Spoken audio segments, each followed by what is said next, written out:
سبحان الله والحمد لله ولا إله إلا الله سبحان الله والحمد لله ولا إله إلا الله سبحان الله والحمد لله ولا إله إلا الله سبحان الله والحمد لله ولا إله إلا الله. All thanks are due to Him, the Lord of all the worlds. All praise is due to Him, for the mercy He gives us all. Subhanallah walhamdulillah wa la ilaha illallah. Subhanallah walhamdulillah wa la ilaha illallah. Subhanallah walhamdulillah wa la ilaha illallah. Subhanallah walhamdulillah wa la ilaha illallah. اللہ کا کلام پڑھایا رسول نے، اصحاب باصفا کو لکھایا رسول نے. اللہ کا کلام پڑھایا رسول نے، اصحاب باصفا کو لکھایا رسول نے. قرآن کے حرف حرف کی تجسیم ہو گئی، تمثیل ہر عمل کو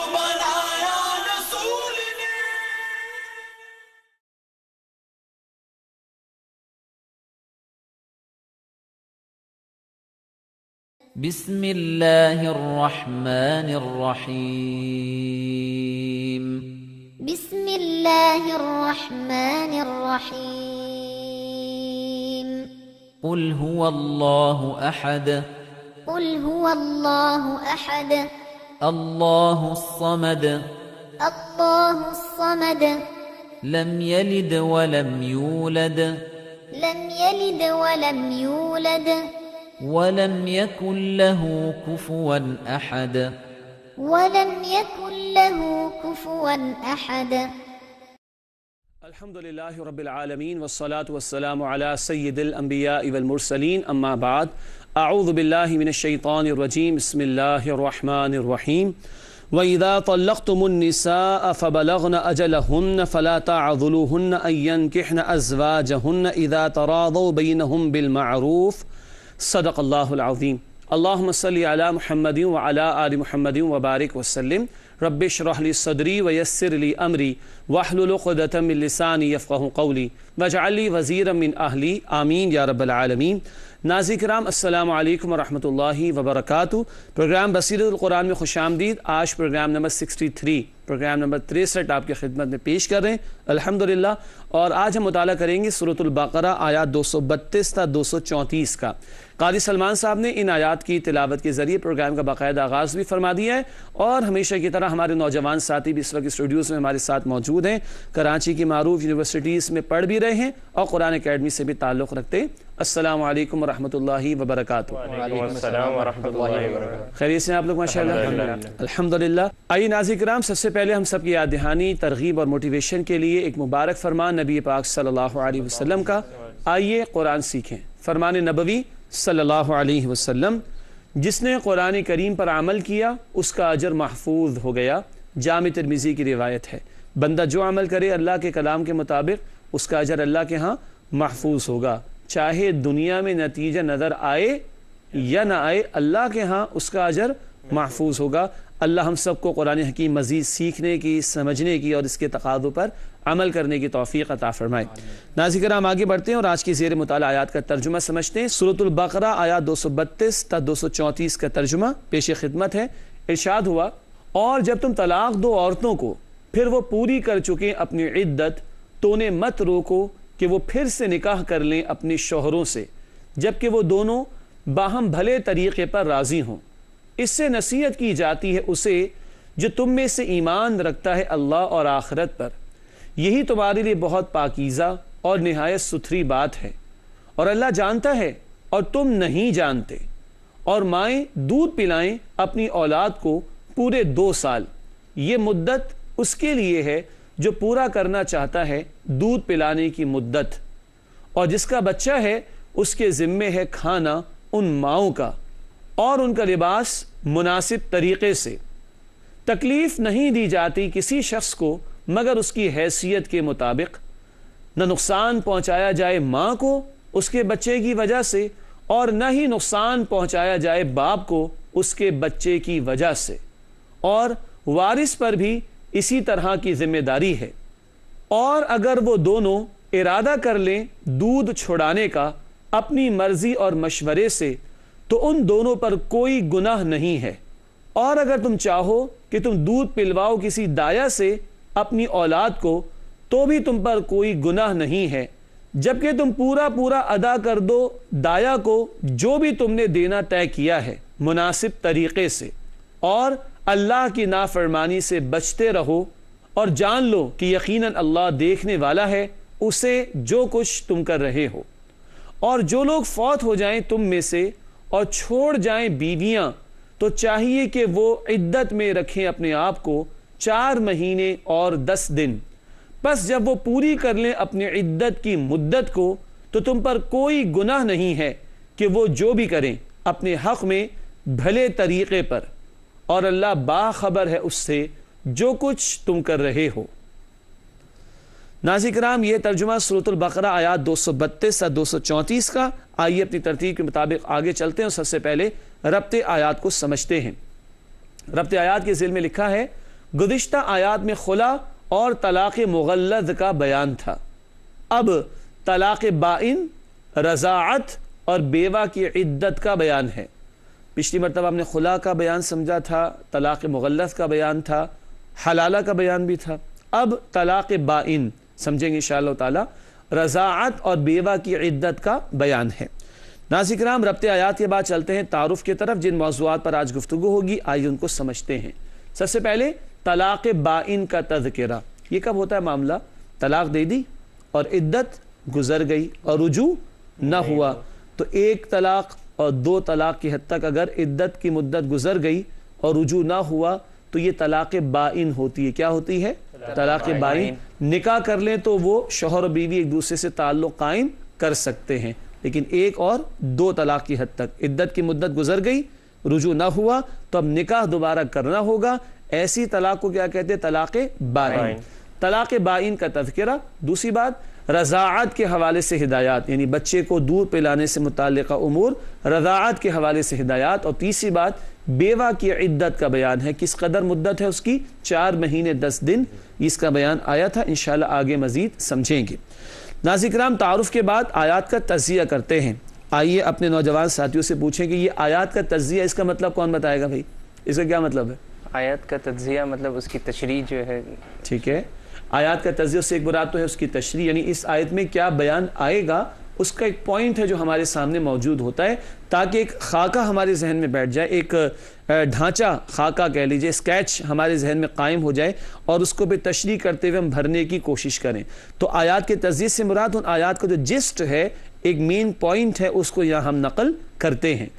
آیات 232 سے 234 کا تجزیہ کر رہے ہیں۔ سب سے پہلے آیت نمبر 232 ہے، 1 یا 2 طلاقوں کی صورت میں عدت کے بعد متعلقہ زوجین کے نکاح کی اجازت کا بیان۔ عدت کے بعد نکاح کا بیان ہے، طلاق بائن اسی کو کہتے ہیں، جیسے تھوڑی دیر پہلے عرض کیا گیا تھا۔ ریپیٹ اس لیے کر رہا ہوں کہ آپ کو اچھی طرح یاد ہو جائے اور سوال مزید کرنے کی ضرورت پیش نہ آئے۔ جی، آیت نمبر 233، مدت رضاعت اور فریقین کی ذمہ داریوں کا بیان۔ طلاق تو ہو گئی ہے لیکن بچہ دنیا میں وجود میں آ چکا ہے تو اس کو ظلم نہ کیا جائے، اس کو نقصان نہ کیا جائے، نہ ماں نہ باپ، بلکہ بچے کے حقوق کا لحاظ رکھا جائے۔ آج جو آخری آیت ہم پڑھیں گے وہ ہے البقرہ آیت نمبر 234، بیوہ کی عدت کی مدت 4 ماہ 10 دن ہے۔ بیوہ کی عدت کی مدت 4 ماہ 10 دن ہے۔ ناظرین کرام، آپ کو یاد ہوگا کہ طلاق یافتہ عورت کی عدت کی مدت کتنی تھی؟ 3 حیض، یاد ہے؟ طلاق یافتہ عورت کی جو عدت کی مدت ہے وہ 3 حیض۔ یہاں بیوہ کی عدت کی مدت کا بیان وہ کتنی ہے؟ 4 مہینے 10 دن۔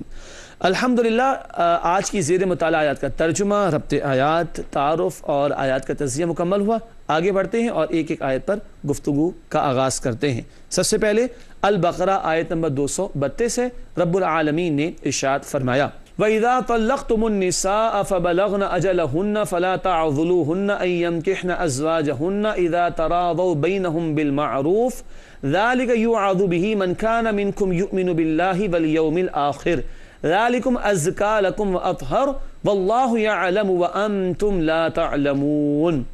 سورۃ البقرہ آیت نمبر 232 ہے۔ آئیے اس کا ترجمہ سمجھنے کی کوشش کرتے ہیں۔ ارشاد ہوا اور جب تم طلاق دو عورتوں کو پھر وہ پوری کر چکے اپنی عدت تو انہیں مت روکو کہ وہ پھر سے نکاح کر لیں اپنے شوہروں سے جبکہ وہ دونوں باہم بھلے طریقے پر راضی ہوں۔ اس سے نصیحت کی جاتی ہے اسے جو تم میں سے ایمان رکھتا ہے اللہ اور آخرت پر، یہی تمہارے لیے بہت پاکیزہ اور نہایت ستھری بات ہے اور اللہ جانتا ہے اور تم نہیں جانتے۔ ناظرین کرام، یہ ہے ترجمہ سورۃ البقرہ آیت نمبر 232 کا۔ اب آئیے اس کی تشریح کی طرف چلتے ہیں۔ تشریح میں پہلی بات درج کی گئی ہے طلاق بائن کا پھر سے ذکر آ رہا ہے۔ ایک یا دو طلاق کی حد تک اگر عدت میں رجوع نہ کیا جائے تو اسے طلاق بائن کہتے ہیں۔ کیا کہتے ہیں؟ طلاق بائن۔ اچھا ایک سوال کر لوں، اگر عدت کے اندر رجوع کر لیں تو ایسی طلاق کو کیا کہتے ہیں؟ طلاق رجعی۔ ماشاءاللہ، عدت کے اندر رجوع ایک اور دو کی حد تک، ہاں تو طلاق رجعی، اور ایک اور دو کی حد تک عدت گزر گئی تو اب طلاق بائن ہو گئی۔ اب کیا ہوگا؟ آگے لکھا ہے طلاق بائن کی صورت میں دوبارہ نکاح کر کے تعلق قائم کیا جا سکتا ہے۔ بات واضح ہے؟ تو طلاق بائن کا معاملہ آئے گا تو نکاح دوبارہ کرنا پڑے گا مگر میکسیمم 2 کی حد تک۔ اچھا ایک اور سوال، اگر 3 طلاقیں دے دیں تو اس طلاق کو کیا کہتے ہیں؟ مغلظ۔ ماشاءاللہ، طلاق مغلظ، اس میں معاملہ ختم ہو جاتا ہے۔ جی آگے چلتے ہیں۔ ایسی صورت میں عورت کے رشتہ داروں کو اس نکاح سے روکنے کی ممانعت کی گئی ہے۔ کس نکاح سے؟ بائن ہو گئی، لیکن شوہر اور بیوی رجوع کرنا چاہتے ہیں تو بیوی کے رشتہ داروں کو کہا جا رہا ہے کہ اس کو روکے نہیں۔ باپ کہ نہیں میں یہ نہیں ہونے دوں گا، بھائی کا ہے بیوی کا کہ یہ ہو ہی نہیں سکتا، ہماری تو ناک کٹ گئی۔ نہیں، اگر وہ دونوں پیچ اپ کرنا چاہیں، وہ دونوں رجوع کرنا چاہیں تو روکنے سے منع کیا گیا۔ تم نہ روکو بلکہ ان کو ملاپ کرنے دو۔ ایک اور مفہوم بھی اس کا ہو سکتا ہے۔ ناظرین یہاں رک کر ایک بات عرض کر دوں، قرآن حکیم جو الفاظ استعمال کرتا ہے، ایک تو قرآن کی زبان اور وہ عربی زبان، پھر اللہ کا کلام، تو اس سے بڑی وسعتیں ہوا کرتی ہیں۔ وہ جو آپ نے کبھی سنا ہوگا کہ کبھی کبھی ایک سے زیادہ ترجمے ممکن ہوتے ہیں، تو جب ایک سے زیادہ ترجمے ممکن ہوں گے تو ایک سے زیادہ تفسیریں بھی ممکن ہوں گی۔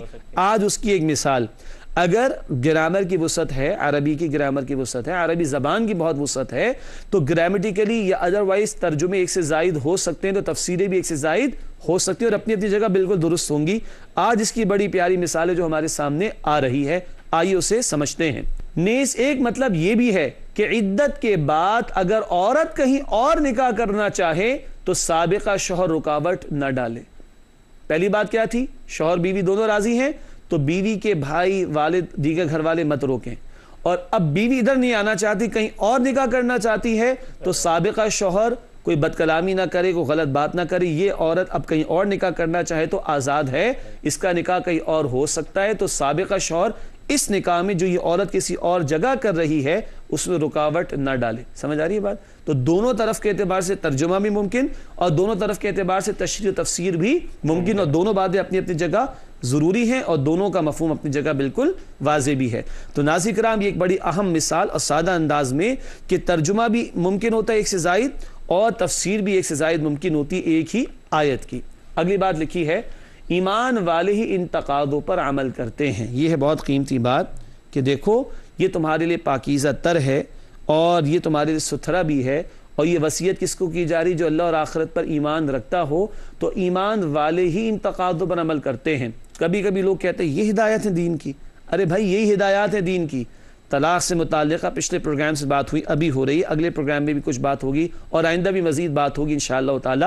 آج مسئلہ یہ کہ ہم نے قرآن کو سمجھ کر پڑھا نہیں، یا پڑھا مگر سمجھا نہیں، یا دل میں اتارا نہیں، اور اس کے تقاضوں پر عمل کرنے کو لوگ آمادہ نہیں۔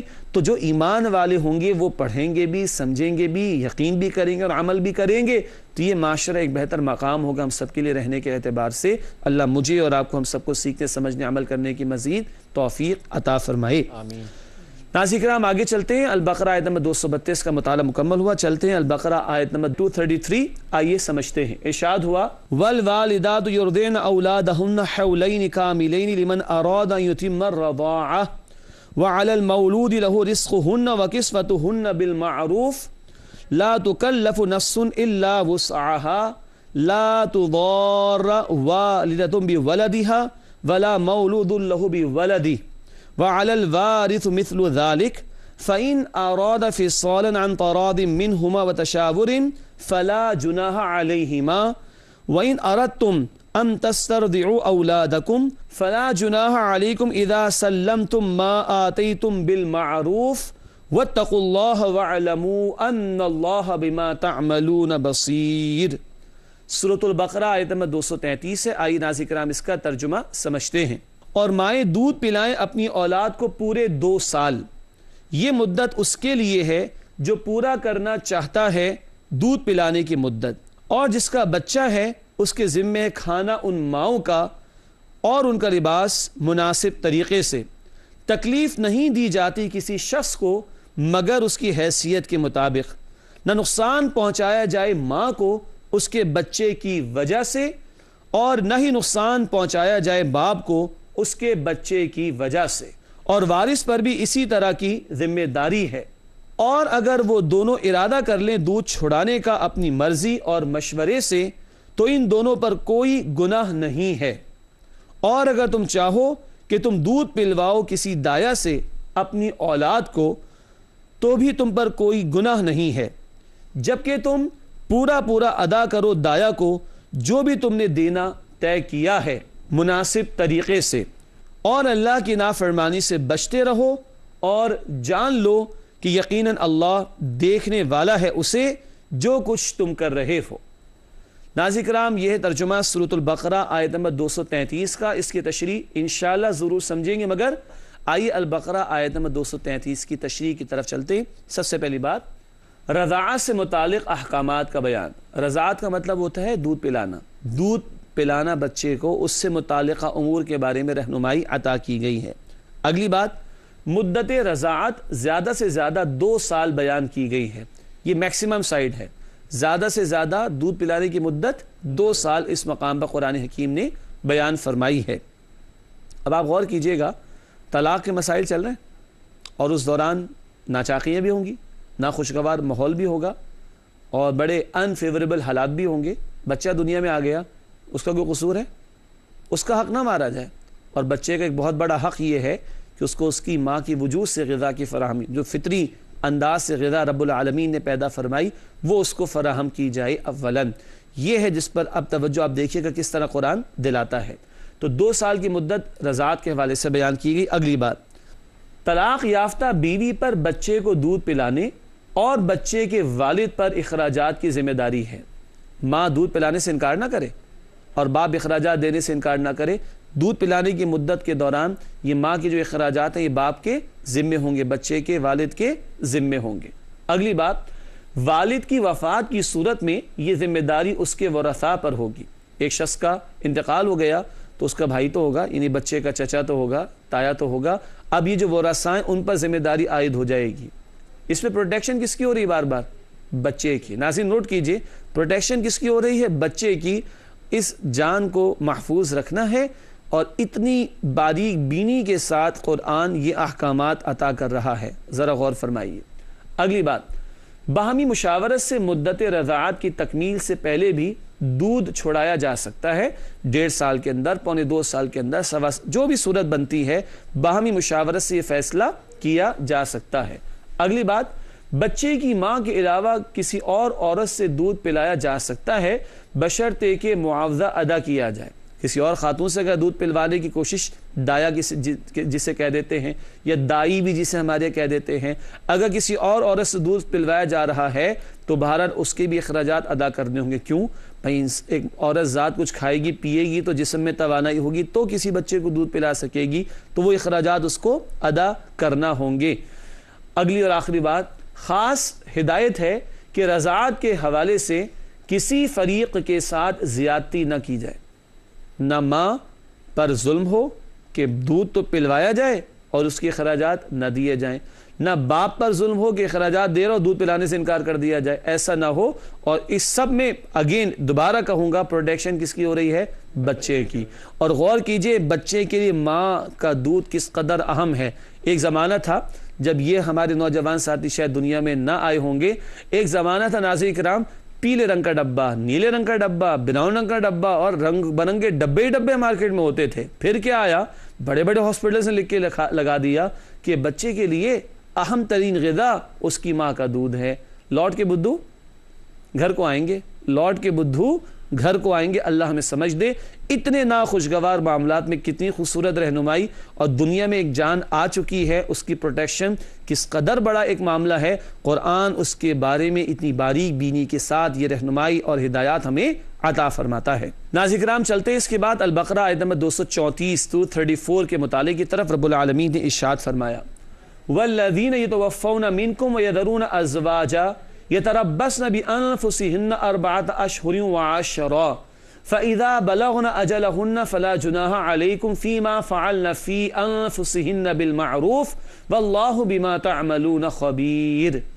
سورۃ البقرہ آیت نمبر 234 ہے، آئیے اس کا ترجمہ سمجھتے ہیں۔ ارشاد ہوا اور جو لوگ فوت ہو جائیں تم میں سے اور چھوڑ جائیں بیویاں تو چاہیے کہ وہ عدت میں رکھیں اپنے آپ کو 4 مہینے اور 10 دن، پس جب وہ پوری کر لیں اپنی عدت کی مدت کو تو تم پر کوئی گناہ نہیں ہے کہ وہ جو بھی کریں اپنے حق میں بھلے طریقے پر، اور اللہ باخبر ہے اس سے جو کچھ تم کر رہے ہو۔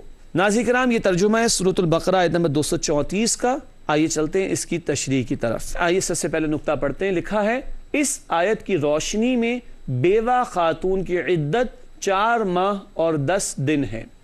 اچھا ایک سوال، یہ 4 ماہ 10 دن جنوری فروری کے حساب سے یا قمری تاریخ کے اعتبار سے؟ قمری تاریخ کے ماشاءاللہ ماشاءاللہ، ہمارے دین کے بہت سارے احکامات وہ قمری تاریخ کے اعتبار سے طے ہوتے ہیں، تو 4 مہینے 10 دن قمری تاریخ کے اعتبار سے، یہ نوٹ کر لیجئے گا۔ اگلی بات، یہ عدت وفات ان عورتوں کے لیے بھی ہے جن کا شوہروں سے تعلق قائم نہیں ہوا، رخصتی کا معاملہ نہیں ہوا اور شوہر کا انتقال ہو گیا، تو یہ عدت وفات ان عورتوں کے لیے بھی ہے جن کا شوہروں سے تعلق قائم نہیں ہوا۔ اگلی بات ناظرین کرام نوٹ کیجئے گا، البتہ حاملہ عورت کی عدت وفات وضع حمل تک ہے۔ وضع حمل سے مراد بچے کی پیدائش۔ اگر یہ خاتون حاملہ یعنی پریگننٹ تھی اور بچے کی پیدائش ہو گئی تو ان کی عدت مکمل ہو جائے گی، اسی بات کو لکھا ہے البتہ حاملہ عورت کی عدت وفات وضع حمل تک ہے۔ ناظرین کرام یہ بڑے قیمتی نکات ہیں، توجہ سے سماعت بھی فرما لیجئے اور نوٹ بھی کر لیجئے ان کو۔ اگلی بات، عدت کے دوران بیوہ نہ نکاح کر سکتی ہے، وہ بھی حرام ہے، اور نہ ہی اسے کسی قسم کی زیب و زینت اختیار کرنی چاہیے، کیونکہ ایک بڑا غم کا معاملہ ہے۔ زوجین کا تعلق، شوہر بیوی کا تعلق بڑا گہرا تعلق ہوتا ہے، بڑا مضبوط تعلق ہوتا ہے، تو دین نے اس کا بھی لحاظ رکھا۔ لکھا ہے کہ عدت کے دوران بیوہ نہ نکاح کر سکتی ہے اور نہ ہی اسے کسی قسم کی زیب و زینت اختیار کرنی چاہیے۔ ناظرین کرام یہ الحمدللہ البقرہ آیت نمبر 234 کا بیان میں مکمل ہوا۔ 3 آیات آج ہم نے سمجھی، البقرہ آیت 232، 233 اور 234۔ آئیے چلتے ہیں ہمارے نوجوان ساتھیوں کی طرف اور معلوم کرتے ہیں آج وہ ہم سے کیا سوالات کرنا چاہیں گے۔ جی عمر آپ سوال کریں گے؟ جی آج کے مطالعے میں بات سامنے آئی کہ فرمایا گیا کہ تکلیف نہیں دی جاتی کسی بھی نفس کو اس کی حیثیت کے مطابق، لیکن آج کل ہمارے معاشرے میں بہت سے لوگوں کو شکایت ہے کہ ہم سے فجر میں نہیں اٹھا جاتا، فجر کی جماعت کا معاملہ بڑا خراب ہے، اسی طرح بہت سے دیگر مسائل ہیں، تو اس بارے میں تو ہمیں اللہ کا واضح حکم نظر آ رہا ہے، لیکن لوگوں کے معاملے تو اس میں مزید وضاحت۔ ہاں، یعنی کہ کسی کو تکلیف نہیں دی جاتی، تکلیف کا مطلب ذمہ دار بنانا، مگر اس کی وسعت اور کیپیسٹی کے مطابق۔ اچھا آپ سب کو الفاظ تو یاد ہوں گے سورہ البقرہ کی بالکل آخر میں، لا یکلف اللہ نفسا الا وسعہا، یہ بھی وہی بات ہے، اللہ کسی نفس کو، کسی جان کو اتنا ہی مکلف، اکاؤنٹیبل، ذمہ دار ٹھہراتا ہے جتنی اس کی کیپیسٹی ہو، جتنی اس کی وسعت ہو۔ بہت قیمتی سوال آیا، اب لوگ کہتے ہیں کیا کریں جی، فجر تو ہم ادا کر ہی نہیں سکتے، یہ تو ممکن ہے ہی نہیں، بڑے بڑے شہروں کی بڑی بڑی باتیں ہوتی ہیں، یہ تو ممکن ہی نہیں، ہماری اب کچھ کہیں گے نماز ہی ممکن ہی، ہم تو 2 ہی رکعت ہی ادا کر سکتے جمعے کی، تو کیا کہنا چاہ رہے ہیں لوگ؟ بہت سخت بات عرض کر رہا ہوں کیا اللہ کو معلوم نہیں ہے کہ بندے کی کیپیسٹی کتنی؟ کیا اللہ کو معلوم نہیں ہے کہ بندے میں کتنی وسعت ہے؟ ہاں غلطی ہو جائے آدمی اعتراف کر لے، کوتاہی ہو جائے بندہ معافی مانگ لے، لیکن یہ کہہ کہ یہ تو ہو ہی نہیں سکتا، تو کیا کہنا چاہ رہے ہیں ہم؟ اللہ کہہ رہا ہے کہ میں اتنی ذمہ داری ڈالتا ہوں جتنی بندے کی وسعت ہو، تو یہ تو اللہ کی اس بات کی خلاف بات ہو جائے گی نا، اور جب اللہ کے خلاف کوئی کھڑا ہو جائے تو کس قدر برا انجام ہوگا، اللہ تعالیٰ اس سے ہم سب کی حفاظت فرمائے۔ جی طلحہ آپ سوال کریں گے کچھ؟ بیوہ عورت یعنی جس عورت کے شوہر کا انتقال ہو جائے اس کی کفالت کس کی ذمہ داری؟ کیا اسلامی ریاست کی ذمہ داری ہے کہ اس کی کفالت کرے؟ ماشاءاللہ بڑا قیمتی سوال ہے۔ ایک بیوہ عورت کی کفالت کی ذمہ داری کس پر ہے؟ پہلے تو حدیث سن لیجئے، نبی اکرم صلی اللہ علیہ وسلم نے فرمایا، بخاری کی روایت ہے، جو کسی بیوہ کی مدد میں لگا ہے یا کسی یتیم کی مدد میں لگا ہے اور بھاگ دوڑ کر رہا ہے، وہ اللہ کی راہ میں ہی شمار ہوگا، وہ کوئی اللہ کی راہ میں نکلا ہوا ہے۔ اللہ اکبر۔ پہلی بات تو یہ کفالت کی اہمیت آ گئی۔ ہاں اگر ایک بیوہ خاتون ہے اور اس کے بیٹے ہیں اور وہ کمانے کے قابل ہیں تو ذمہ داری کس پر آ جائے گی؟ بیٹوں پر آ جائے گی۔ اگر بیٹے نہیں ہیں اور وہ اپنے گھر واپس آ جاتی ہے، یعنی اپنے ماں باپ کے گھر، اور باپ اگر زندہ ہے تو باپ کی ذمہ داری، باپ نہیں ہے تو بھائی کی ذمہ داری، بھائی بھی نہیں ہے تو چچا کی ذمہ داری، چچا نہیں ہے تو والدہ کی طرف سے مرد رشتہ دار ماموں کی ذمہ داری، اور اگر اوپر دادا ہیں یا نانا ہے تو ان کی ذمہ داری، وہ بھی نہ ہو تو اسلامی ریاست کی ذمہ داری، اور اسلامی ریاست اگر نہیں ہے تو اس کو قائم کرنا کس کی ذمہ داری؟ مسلمانوں کی ذمہ داری۔ تو پھر مسلمانوں کو ایسی خواتین کی کفالت کی ذمہ داری ادا کرنی چاہیے۔ صحیح؟ تو معاملہ ذات اور گھر سے لے کے ریاست تک جائے گا۔ یہ ہمارے دین کی رہنمائی، بڑی خوبصورت رہنمائی، گویا عورت کو اللہ نے ہر اعتبار سے پروٹیکشن عطا کی، بشرطے کہ اسلامی تعلیمات پر عمل کیا جا رہا ہو معاشرے میں۔ جی ایاز آپ کا سوال؟ جی آیت 232 میں ایسا ذکر آیا کہ انہیں مت روکو کہ پھر سے نکاح کر لیں، لیکن عام طور پر جب کوئی طلاق یافتہ ہے بیوہ عورت دوبارہ نکاح کے لیے جاتی ہے تو ہمارا معاشرہ اس کو اچھی نگاہ سے نہیں دیکھتا، تو ہمارا دین اس بارے میں کیا کہتا ہے؟ ہاں یہ بڑا قیمتی سوال ہے۔ یہ ہم اور ہمارا معاشرہ، یہ اسلام کی تعلیم نہیں ہے۔ اللہ کے نبی صلی اللہ علیہ وسلم نے بیواؤں سے نکاح کی نا، کئی بیواؤں سے نکاح کی، اماں خدیجہ رضی اللہ تعالی عنہ سے پہلا نکاح کیا، وہ خود بیوہ تھی۔ اللہ اکبر۔ تو کوئی کہے کہ بیواؤں کا نکاح کرنا اور اس کو مایوس سمجھنا، تو اللہ کے نبی صلی اللہ علیہ وسلم کی زندگی کو دیکھے، ہم کیا کر رہے ہیں آج؟ دین کی واضح تعلیمات کے مقابلے میں ہم کچھ اور باتوں کا اظہار کریں، اپنے ایمان کی خیر ہی منانی چاہیے۔ ناظرین کرام، سوالات اور ان کے جوابات مکمل ہوئے، چلتے ہیں آگے اور پروگرام کے آخری لمحات اور آخر میں مختصر سے سیگمنٹ۔ سب سے پہلے قرآنی معلومات کے حوالے سے بڑا دلچسپ نقطہ آج کا بھی، قرآن کریم کا سب سے پہلا ترجمہ فارسی زبان میں ہوا۔ قرآن کریم کا سب سے پہلا ترجمہ فارسی زبان میں ہوا۔ ہماری کون سی ہے؟ اردو۔ اس کے بارے میں انشاءاللہ امید ہے کہ اگلے پروگرام میں ایک بات کریں گے آپ کے سامنے، لیکن قرآن کریم کا سب سے پہلا ترجمہ فارسی زبان میں ہوا تھا۔ آگے بڑھتے ہیں اور حاصل مطالعہ کی طرف چلتے، چند نکات جو آج ہم نے سمجھے آئیے ان کو دوہرا لیں۔ پہلی بات، طلاق بائن کی صورت میں نکاح کر کے متعلقہ زوجین تعلق قائم کر سکتے ہیں۔ ایک طلاق ہو گئی، عدت گزر گئی، دو طلاق ہو گئی، عدت گزر گئی، یہ طلاق کون سی کہلائے گی؟ اب طلاق بائن، اور دوبارہ رجوع کے لیے کیا کرنا پڑے گا؟ نکاح کرنا پڑے گا۔ تو رجعی کلیئر ہو گئی، عدت کی مدت کے اندر رجعی، عدت گزر گئی، بائن، اور بائن سے دوبارہ لوٹنے کے لیے نکاح کرنا ہوگا، لیکن میکسیمم دو تک رجوع ہے، دو تک بائن ہے، تین ہو گئی تو کون سی ہو جائے گی؟ مغلظ، معاملہ ختم ہو جائے گا۔ ماشاءاللہ آپ لوگوں کو تو یہ اصطلاحات یاد ہوگی۔ ناظرین کرام، امید ہے آپ بھی سمجھ چکے ہوں گے ان اصطلاحات کو کم از کم۔ آگے چلتے ہیں، رضاعت کے حوالے سے ہدایات اور متعلقہ زوجین کی ذمہ داریاں اور پروٹیکشن کس کی گئی ہے؟ بار بار بچے کی، جو جان دنیا میں آ گئی اس کی حفاظت مطلوب ہے۔ اور تیسری اور اہم آخری بات تھی آج جو ہم نے سمجھی، بیوہ کی عدت 4 ماہ 10 دن، کون سے مہینوں کے اعتبار سے؟ قمری مہینوں کے اعتبار سے۔ ماشاءاللہ ناظرین کرام، چلتے ہیں جائزہ لینے کی طرف۔ آج کا جائزہ بھی کچھ پچھلے پروگرام کی طرح ملتا جلتا ہے، کیوں؟ مضامین ایک ہی دہرائے جا رہے ہیں تو جائزہ بھی ایک ہی طرح کا سامنے رکھنے کی کوشش کی جا رہی ہے۔ پہلی بات، کیا ہم ازدواجی زندگی کے بارے میں شرعی مسائل کا علم سیکھتے اور اس پر عمل کرتے ہیں؟ وہی بات، دکان کھولیں گے تو علم ہوگا نا، جاب کریں گے تو علم ہوگا، نکاح کر رہے ہیں تو علم ہونا چاہیے، کیا ڈوز ہیں، کیا ڈونٹس ہیں، کیا کرنا ہے، کیا نہیں کرنا، علم ہوگا تو پھر عمل بھی ہوگا۔ اگلی بات، کیا ہمیں یقین ہے کہ ازدواجی زندگی کے بارے میں ہم سے روز قیامت سوال ہوگا؟ شوہر کو بھی جواب دینا ہے، بیوی کو بھی جواب دینا ہے، کیا ہم یاد رکھتے ہیں؟ دیکھ لیجئے کبھی بیوی چلا اٹھتی ہے کہ کوئی بھی تو نہیں دیکھ رہا، آج میں شوہر پہ چلا اٹھوں، اللہ تو دیکھ رہا ہے. اور کبھی شوہر ہاتھ اٹھا لے بدبخت کہ میں شوہر میں بڑا ہوں، تو اللہ سب سے بڑا وہ اللہ دیکھ رہا ہے. کیا ہمیں یقین ہے کل سوال ہوگا؟ ہم سب غور کریں اور اللہ مجھے اور آپ کو ہم سب کو عمل کرنے کی توفیق عطا فرمائے. آمین. آخری 2 باتیں. گزشتہ سوال کا جواب. گزشتہ سوال ہم نے آپ کے سامنے جو رکھا، ایمان کے تقاضوں پر قائم رہنے والے والدین اور اولاد کو اللہ تعالی جنت میں جمع فرما دے گا، جنتی فیملی. یہ بات کس صورت میں بیان کی گئی ہے؟ 26 اور 27 پارے کا ذکر کیا گیا تھا. امید ہے 27 تک پہنچتے پہنچتے مل گیا ہوگا آپ کو. 27واں پارہ سورۃ الطور آیت نمبر 21. سورۃ الطور آیت 21 میں فرمایا جو ایمان لائے اور ان کی اولادوں نے ایمان میں ان کی پیروی کی، ہم ان کی اولادوں کو ان کے ساتھ ملا دیں گے اور ان کے عمل میں کچھ کمی نہیں کریں گے.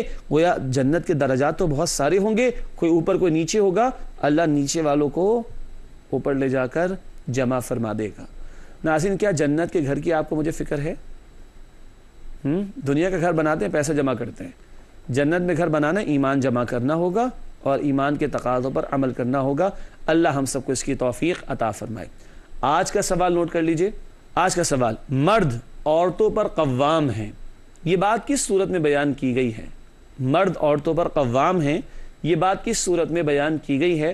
اشارہ چلیں کر دیتے ہیں ہنٹ کے طور پر. سورہ نساء کی پہلی 100 آیات ان میں کہیں آپ کو مل جائے گا. اس سوال کا جواب جو پیش کریں گے ہم انشاءاللہ اگلے پروگرام میں. ناظرین کرام، اسی کے ساتھ ہمارے پروگرام کا وقت مکمل ہوتا ہے. آپ تمام ساتھیوں کا بہت شکریہ. جزاکم اللہ خیرا کثیرا. وآخر دعوانا ان الحمد للہ رب العالمین والسلام علیکم ورحمۃ اللہ وبرکاتہ.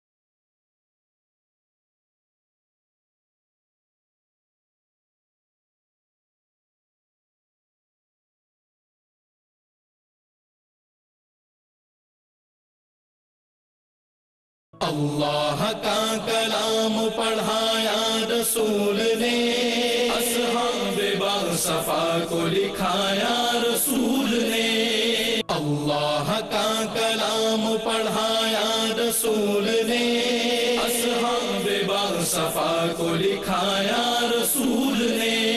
قرآن کے حرف کی تقسیم ہو گئی، تمثیل ہر عمل کو اللہ کا کلام پڑھایا رسول نے، اصحاب باصفا کو لکھایا رسول نے. قرآن کے حرف کی تقسیم ہو گئی، تمثیل ہر عمل کو بنایا رسول نے. اللہ کا کلام پڑھایا رسول نے، اصحاب باصفا کو لکھایا رسول نے. قرآن کے حرف کی تقسیم ہو گئی، تمثیل ہر عمل کو بنایا رسول نے. اللہ کا کلام پڑھایا رسول نے، اصحاب باصفا کو لکھایا